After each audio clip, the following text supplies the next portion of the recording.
So Brodyn got home on his mini electric scooter. When he halted to a stop, he left the engine on and it was expelling smoke everywhere. He was striding across the yard when he heard his father's voice say a little louder than usual, "Hey son, want to ride bikes to the bike park and throw the football?" Brodyn scoffed and muttered, "Like that'll ever happen." When he got to his room, he felt a gust, turned on the heat, full blast. Then he pulled out his computer, plugged in his headphones, pulled out his phone, and glanced up at the TV, which had been on for about 1 day or so. His dad bellowed, "Hey Brodyn, go to bed, turn off your electronics, and yeah, I'm going to be watching a show." And Brodyn kept on playing as if no one had ever uttered anything. Then a documentary started playing, and it was about climate change and how it's affecting our world and all that garbage.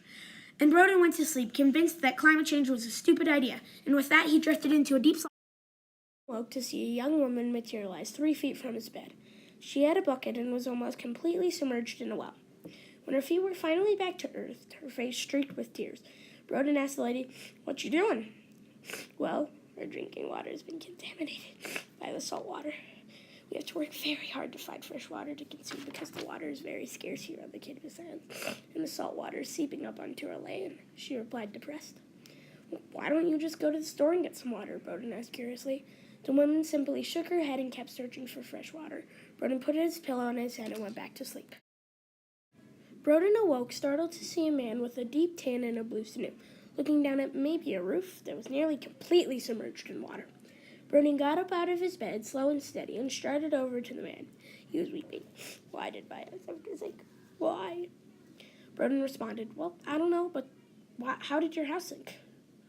"Well," he sniffed, "well, the water's been rising inch by inch for a while now, but when it comes up, the tide comes up, it seeps into our homes," he stammered dejectedly. Brodyn thought kind of like the woman said at the well. Also, the people in industrial countries are causing this a lot more than us. Wow, this place is a mess and we're causing it, thought Brodyn.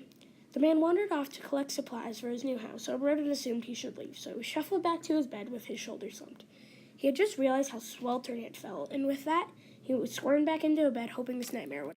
Brodyn woke up hoping not to have his shoes drenched in water, but instead he was in bed, and the whole thing had just been a mere dream. When he got out of bed, he returned every electronic he had. Then he sold his electric scooter, went to the store, bought a tree, planted it right outside his house. Then he barreled back up the stairs to get a brief glance of his father playing Candy Crush on his phone and said abruptly, "Don't use it unless you have to." "Sure thing, pal," his father replied, slipping his phone into his pocket. Brodyn knew that in the end he could make a difference, and he felt good about it. When he got home from school that luminous fall day, his dad asked him to play football and ride bikes, and he said, "Never mind, I know what you'll say." "You know what, Dad?" Brodyn replied. "I think I'll join today." His dad grinned and went to get their bikes.